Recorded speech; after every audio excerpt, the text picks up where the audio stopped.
100 दिन भी नहीं बीते नरेंद्र मोदी ने शिवराज सिंह चौहान को नंबर 2 बना दिया। ना शाह, ना राजनाथ, ना ही नितिन गडकरी। मोदी ने सारे समीकरण तोड़ डाले और अपनी सबसे बड़ी कमान एमपी के मामा के हाथों में रख दी। जब नरेंद्र मोदी ने शिवराज सिंह चौहान को दिल्ली बुलाया था, उस वक्त लग रहा था कि शिवराज सिंह चौहान से 2014 का बदला पूरा किया है। लग रहा था कि मध्य प्रदेश के सीएम की सियासत पर मोदी ने साजिशन ब्रेक लगा दिया है। लेकिन मामा के लाख मना करने के बावजूद भी मोदी ने उन्हें दिल्ली क्यों बुलाया था, इसका खुलासा आज हो गया। एक नहीं तीन बार अपने पास बुलाया, बैठाया, गले लगाकर समझाया था कि रुको जरा, सब्र करो।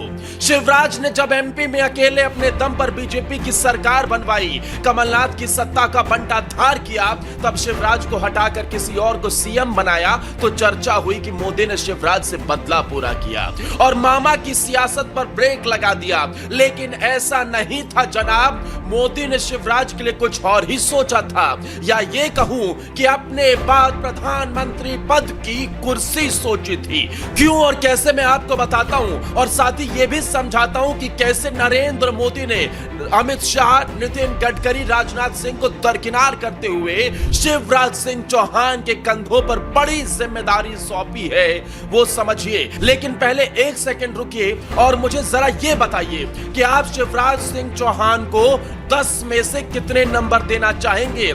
शिवराज सिंह चौहान ने एमपी में कैसा काम किया था और उनके व्यक्तित्व को लेकर जरा मुझे कमेंट करिए और शिवराज सिंह चौहान को बताइए कि 10 में से कितने नंबर देंगे।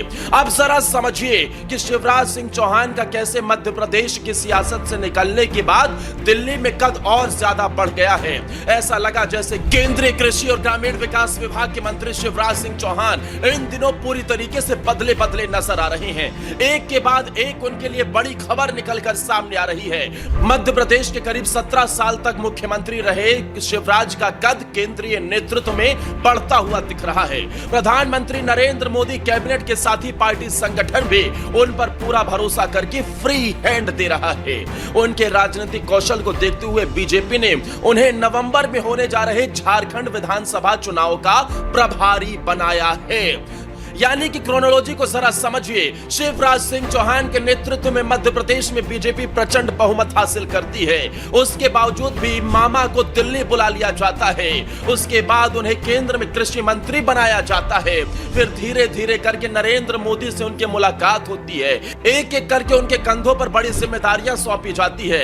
नरेंद्र मोदी उन्हें इस सभी विभागों का हेड बना देते हैं और जो काम मोदी खुद करते हैं वो शिवराज के हाथों में सौंप देते हैं कि चाहे अमित शाह हो, चाहे नितिन गडकरी हो, चाहे राजनाथ सिंह ही क्यों ना हो, जो काम वो कर रहे हैं उसके मॉनिटर शिवराज सिंह चौहान होंगे। उसके बाद झारखंड का चुनाव आता है। बीजेपी फंसती हुई दिखती है। ऐसा लगता है कि हेमंत सोरेन के जेल से आने के बाद अब बीजेपी झारखंड में फिर से बैकफुट पर हो गई है। तो एक पिछड़े वर्ग के नेता को उतारा जाता है और शिवराज सिंह चौहान की आंधी में इस वक्त झारखंड में भी खेल हो रहा है। महाराष्ट्र में बीजेपी के हाथ से बाजी निकल गई थी। हरियाणा की तरह हार वाला माहौल बन गया था।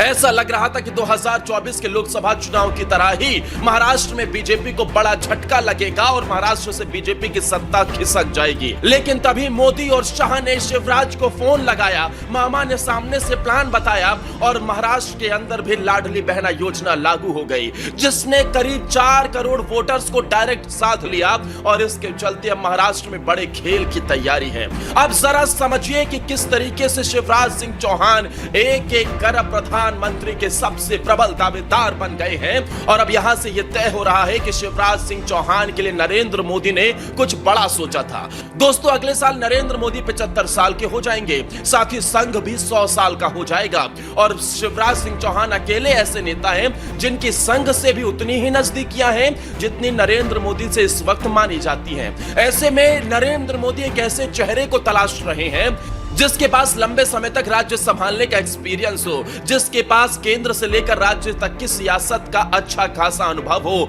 जो संघ का भी करीबी हो, जो केंद्र का भी साथी हो। ऐसे में मध्य प्रदेश के मामा बहनों के भाई शिवराज सिंह चौहान सबसे प्रबल दावेदार हैं। शिवराज सिंह चौहान को झारखंड में सिर्फ प्रभारी नहीं बनाया गया, बल्कि उन्हें टिकट वितरण में भी पूरी तरीके से स्वतंत्रता दी गई है। उसके बाद अब शिवराज को चुनाव प्रबंधन संबंधी निर्णयों के लिए भी फ्री हैंड दिया गया है। पीएम नरेंद्र मोदी ने अपनी फ्लैगशिप योजनाओं को बेहतर तरीके से लागू करने के लिए शिवराज सिंह चौहान को जिम्मेदारी सौंपी है कि मामा अब आप देखो, ये जितनी भी योजनाएं अब तक 2014 से चली है सबको आपको लागू करवाना है, और चाहे अमित शाह हो, चाहे नितिन गडकरी हो, चाहे राजनाथ सिंह क्यों ना हो, सबके मॉनिटर आप होंगे। केंद्र स्तर पर शिवराज का कद लगातार बढ़ रहा है। इन दिनों शिवराज सिंह चौहान सीहोर जिले की बुधनी विधानसभा में हो रहे उपचुनाव पर भी प्रचार कर रहे हैं। खास बात यह है कि शिवराज सिंह चौहान ऐसे नेता हैं जिसमें जनता आम आदमी के नेता वाली छवि देखती है। वो जनता से बहुत ही सहज सरल होकर जुड़ जाते हैं। आपको बता दें कि शिवराज सिंह चौहान दूसरे राज्यों में पहले भी स्टार प्रचारक के रूप में चुनाव प्रचार में शामिल हो रहे हैं। पार्टी के नेशनल लेवल के कार्यक्रमों में वो लगातार इनवाइटेड होते हैं एज अ चीफ गेस्ट। लेकिन मौजूदा समय में प्रधानमंत्री नरेंद्र मोदी के बढ़ते भरोसे के बीच शिवराज की राष्ट्रीय स्तर पर उपस्थिति के खास मायने निकाले जा रहे हैं। झारखंड चुनाव में शिवराज को फ्री हैंड मिला है। झारखंड के चुनाव प्रचार में भी शिवराज की जमीनी प्रचार शैली काफी चर्चा में है। राज्य में ओबीसी वर्ग को साधने की जिम्मेदारी भी शिवराज के कंधे पर है। आदिवासी क्षेत्रों में शिवराज की रैली और सभाओं में भी भीड़ खूब जुट रही है। बीजेपी झारखंड में अपना वोट शेयर 51% करने के लिए प्रयास कर रही है। यहां ओबीसी वोटर की संख्या 40% के आसपास है। पिछले चुनाव में झारखंड मुक्ति मोर्चा ने ओबीसी आरक्षण की सीमा 14 से बढ़ाकर 27 करने का वादा किया था। इस बार बीजेपी ने भी इसे चुनावी मुद्दा बताया है।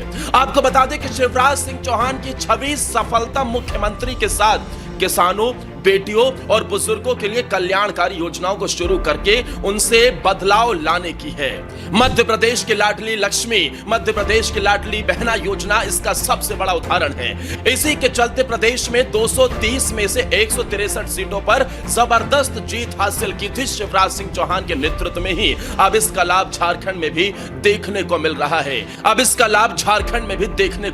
है। जनता को अपने पन से जोड़ना हो, महिला और बुजुर्गों के हितों की योजना हो या सनातन धर्म का कोई विषय, शिवराज सिंह चौहान किसी भी मौके पर मंच लूटने वाले नेताओं में सबसे पहले नंबर पर नजर आते हैं। शिवराज सिंह चौहान का सरल स्वभाव का नेता होना, जमीनी स्तर के नेता होने के साथ साथ महिलाओं और लोगों से उनका जुड़ाव उन्हें सबसे सफल नेता इस वक्त बना रहा है। दोस्तों, क्या आप भी मानते हैं कि शिवराज सिंह चौहान को नरेंद्र मोदी कोई बड़ी जिम्मेदारी सौंपने वाले हैं और अगले साल जब मोदी 75 के होंगे तो शिवराज सिंह चौहान सबसे प्रबल दावेदार हैं जिन्हें कमान सौंपी जा सकती है? कमेंट करिए, मुझे बताइए और इस वीडियो को ज्यादा से ज्यादा शेयर भी कीजिए।